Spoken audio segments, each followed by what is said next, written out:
There's an insidious quirk to your brain that, if you let it, can drive you absolutely batty. Tell me if this sounds familiar to you. You get anxious about confronting somebody in your life. That anxiety cripples you, and you start wondering why you are so anxious. Now you're becoming anxious about being anxious. Oh no, doubly anxious. Now you're anxious about your anxiety, which is causing more anxiety. Quick, where's the whiskey? Or let's say you have an anger problem. You get pissed off at the stupidest, most inane stuff and you have no idea why. And the fact that you get pissed off so easily starts to push you off even more. And then in your petty rage, you realize that being angry all the time makes you a shallow and mean person. And you hate this. You hate it so much that you get angry at yourself. Now look at you. You are angry at yourself getting angry about being angry. Fuck you, war. Yeah, have a fist. Or you are so worried about doing the right thing all the time that you become worried about how much you are worrying. Or you feel so guilty for every mistake you make that you begin to feel guilty about how guilty you're feeling. Or you get sad and alone so often that it makes you feel even more sad and alone, just thinking about it. Welcome to the feedback loop from hell. Chances are you've engaged in it more than a few times. Maybe you're engaging in it right now. God, I do the feedback loop all the time. I'm such a loser for doing it. I should stop. Oh my god, I feel like such a loser for calling myself a loser. I should stop calling myself a loser. Ah, fuck. I'm doing it again. See, I'm a loser. Ah, calm down, amigo. Believe it or not, this is part of the beauty of being human. Very few animals on earth have the ability to think cognate thoughts to begin with. But we humans have the luxury of being able to have thoughts about our thoughts. So I can think about watching Miley Cyrus videos on YouTube and then immediately think about what a sicko I am for wanting to watch Miley Cyrus videos on YouTube. Ah, the miracle of consciousness. Now, here's the problem. Our society today, through the wonders of consumer culture and hey, look, my life is cooler than your social media, has bred a whole generation of people who believe that having these negative experiences, anxiety, fear, guilt, shame, and the rest, is totally not okay. I mean, if you look at your Facebook feed, everybody there is having a fucking grand old time. Look, 8 people got married this week, and some 16-year-old on TV got a Ferrari for a birthday. And another kid made $2 billion inventing an app that automatically delivers you more toilet paper when you run out. Meanwhile, you're stuck at home flossing your cat, and you can't help but to think your life sucks even more than you thought. The feedback loop from hell has become a borderline epidemic, making many of us overly stressed, overly neurotic, and overly self loathing. Back in Grandpa's day, he would feel like shit and think to himself, gee whiz, I sure don't feel like a cow turd today, but hey, I guess that's life. Back to shoveling hay. But now, if you feel like shit for even 5 minutes, you're bombarded with 350 images of people totally happy and having amazing fucking lives. And it's impossible to not feel like there's something wrong with you. It's this last part that gets us into trouble. We feel bad about feeling bad. We feel guilty for feeling guilty. We get angry about getting angry. We get anxious about feeling anxious. What is wrong with me? This is why not giving a fuck is so key. This is why it's going to save the world. And it's going to save it by accepting that the world is totally fucked. And that's all right.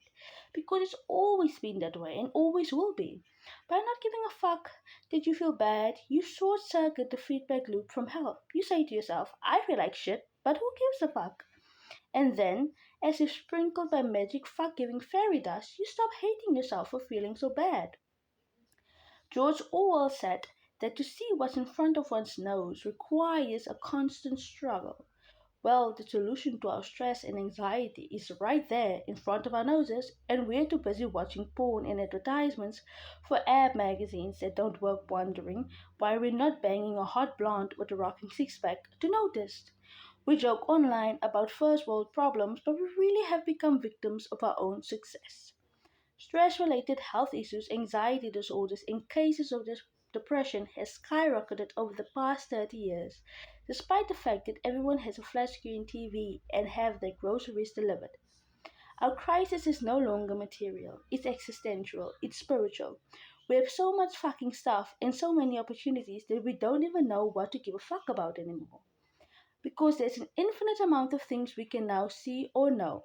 There are also an infinite numbers of ways we can discover that we don't measure up, that we're not good enough, that things aren't as great as they could be. And this rips us apart inside.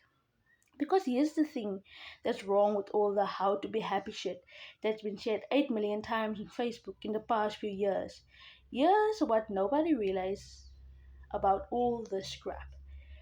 The desire for more positive experiences in itself is a negative experience, and paradoxically, the acceptance of one's own negative experiences is itself a positive experience. This is a total mindfuck, so I'll give you a minute to unpressure your brain and maybe read that again. Wanting positive experience is a negative experience. Accepting negative experience is a positive experience. It's what the philosopher Alan Watts used to refer to as the backwards law. The idea that the more you pursue feeling better all the time, the less satisfied you become, as pursuing something only reinforces the fact that you lack it in the first place. The more you desperately want to be rich, the more poor and unworthy you feel, regardless of how much money you actually make. The more you desperately want to be sexy and desired, the uglier you come to see yourself, regardless of your actual physical appearance. The more you desperately want to be happy and loved, the lonelier and more afraid you become, regardless of those who surround you. The more you want to be spiritually enlightened, the more self centered and shallow you become in trying to get there.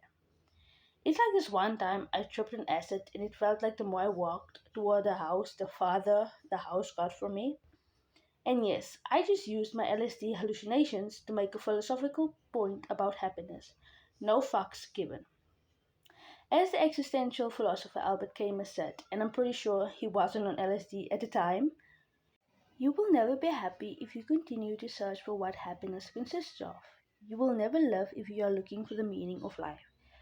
Or put more simply, don't try. Now I know what you're saying. Mark, this is making my nipples so hard. But what about the Camaro I've been saving up for? What about the beach body I've been starving myself for? After all, I paid a lot of money for this air machine. What about a big house on the lake I've been dreaming of? If I stop giving a fuck about all those things, well, then I'll never achieve anything. I don't want that to happen, do I? So glad you asked. Ever notice that sometimes when you care less about something, you do better at it? Noticed how it's often the person who is the least invested in the success of something that actually ends up achieving it. Notice how sometimes when you stop giving a fuck, everything seems to fall into place. What's with that? What's interesting about the backwards law is that it's called backwards for a reason. Not giving a fuck works in reverse. If pursuing the positive is a negative, then pursuing the negative generates the positive. The pain you pursue in the gym results in better all around health and energy. The failures in business are what leads to a better understanding of what's necessary to be successful. Being open with your insecurities paradoxically makes you more confident and charismatic around others. The pain of honest confrontation is what generates the greatest trust and respect in your relationships. Suffering through your fears and anxieties is what allows you to build courage and perseverance. Seriously, I could keep going, but you get the point. Everything worthwhile in life is won through surmounting the associated negative experience. Any attempt to escape the negative, to avoid it, or quash it, or silence it, only backfires. The avoidance of suffering is a form of suffering. The avoidance of struggle is a struggle. The denial of failure is a failure. Hiding what is shameful is itself a form of shame. Pain is an inextricable thread in the fabric of life, and to tear it out is not only impossible but destructive. Attempting to tear it out unravels everything else with it. To try to avoid pain is to give too many fucks about pain. In contrast, if you're able to give a fuck about the pain, you become unstoppable. In contrast, if you are able to not give a fuck about the pain, you become unstoppable. In my life, I have given a fuck about many things. I have also not given a fuck about things.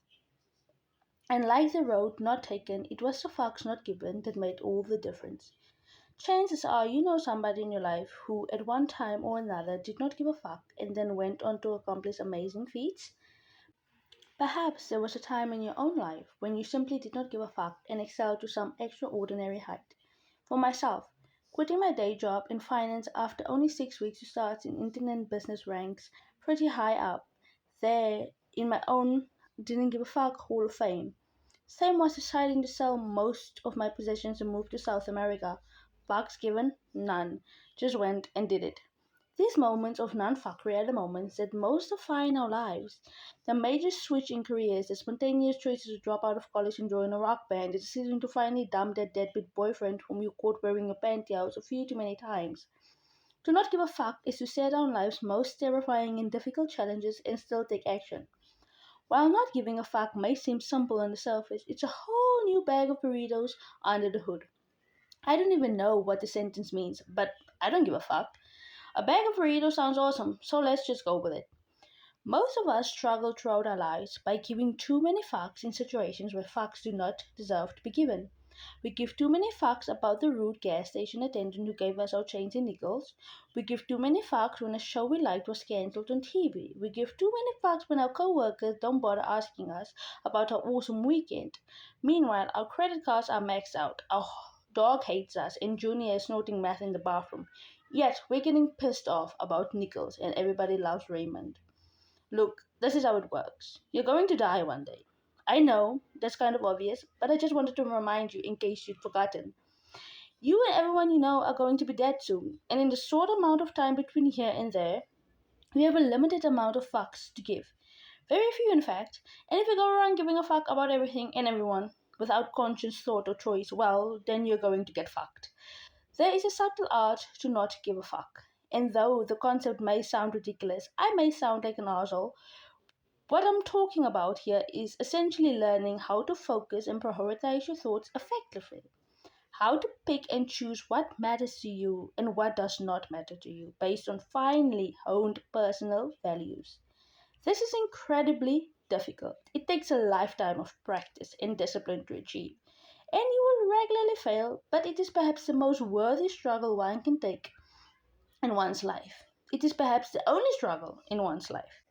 Because when you give too many fucks, when you give a fuck about everyone and everything, you will feel that you are perpetually entitled to be comfortable and happy at all times. That everything is supposed to be just exactly the fucking way you want it to be. This is a sickness, and it will eat you alive. You will see every adversity as an injustice, every challenge as a failure, every inconvenience as a personal slight, every disagreement as a betrayal. You will be confined to your own petty skull sized hell, burning with entitlement and bluster, running circles around your very own personal feedback loop from hell, in constant motion, yet arriving nowhere.